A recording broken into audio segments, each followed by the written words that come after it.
Tous les vendredis, en Belgique, en France ou encore en Suède, des lycéens et des collégiens ont décidé de faire grève et de manifester en faveur d'une action politique forte et ambitieuse pour contrer le réchauffement climatique. Tous les décideurs politiques doivent prendre conscience du message transmis par les jeunes Européens. À quoi bon aller à l'école si nous sommes de toute façon condamnés? La formule est sans appel, mais elle n'est malheureusement pas une exagération de leur part. Nous sommes déjà tous impactés par le changement climatique.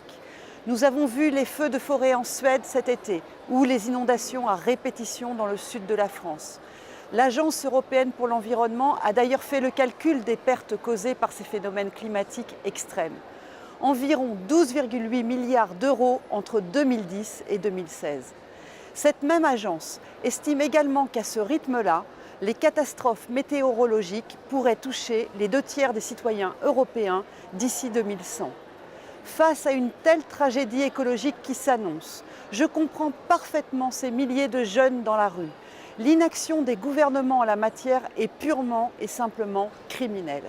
Criminelle, oui, car une étude parue ce mardi juge la pollution atmosphérique responsable de plus de 8 millions de morts par an dans le monde. Cela signifie que la pollution de l'air fait plus de morts chaque année que le tabac. Je pense en particulier à Emmanuel Macron, qui s'est autoproclamé champion de l'écologie en Europe et dans le monde. Mais quel est son bilan après 2 années à la présidence française? Où en est l'interdiction du glyphosate? Où sont les mesures pour accompagner les Français dans la nécessaire transition écologique? Encore, il y a quelques jours, le projet de loi énergie et climat a finalement été reporté.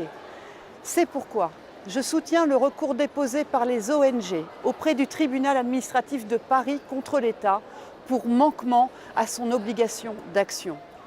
Les combats écologiques ont une caractéristique commune, le courage politique qu'il faut déployer pour changer radicalement des décennies, voire des siècles de modèles économiques, industriels et sociétals néfastes pour notre planète. Et nombreux sont les femmes et les hommes politiques encore emprisonnés dans ce vieux monde. Au Parlement européen, toutes les propositions ambitieuses de la gauche européenne sont rejetées par la droite aux mains des vieux lobbies industriels. Lors du scandale du Dieselgate et en tant que chef de file sur la commission d'enquête pour les socialistes et démocrates, je les ai observés de près. Eux qui ont convaincu la droite européenne de renoncer à fixer une date pour la fin du diesel. Même constat lorsque les conservateurs ont tenté d'affaiblir les objectifs climatiques de l'Union en donnant aux États membres un nombre de quotas d'émissions annuels, soit des droits à polluer les plus élevés possibles. Lorsque le Parlement assume son leadership dans la lutte contre le réchauffement climatique, ce sont toujours des batailles acharnées des eurodéputés socialistes, écologiques et radicaux.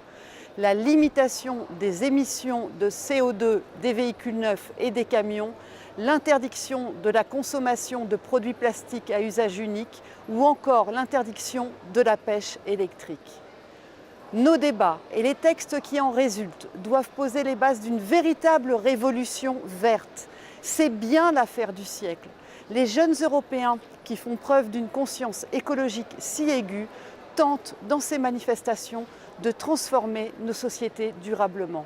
Ces activistes ont d'ailleurs été nos invités spéciaux lors de cette session plénière de Strasbourg. Ils étaient parmi nous lorsque nous avons débattu d'une résolution commune à l'ensemble des groupes politiques du Parlement. Résolution que je soutiens sans réserve car elle est notre signal d'alerte. Au-delà des partis et des groupes politiques, l'Europe et les États doivent réduire ces émissions de gaz à effet de serre à 0 avant 2050 pour avoir la possibilité de maintenir la température globale en dessous de 1,5 degré d'ici 2100. Cette révolution verte que j'appelle de mes vœux assurera notre avenir à la condition qu'elle soit socialement juste. C'est la priorité des eurodéputés socialistes et radicaux d'accompagner les travailleurs et les plus précaires d'entre nous dans ce nouveau paradigme écologique. Nous appelons donc à la création d'un fonds de transition juste, notamment pour les régions les plus touchées par la décarbonisation comme les régions minières. Prenons exemple sur Greta Thunberg et l'ensemble des jeunes qui manifestent aujourd'hui dans les rues et agissons au plus vite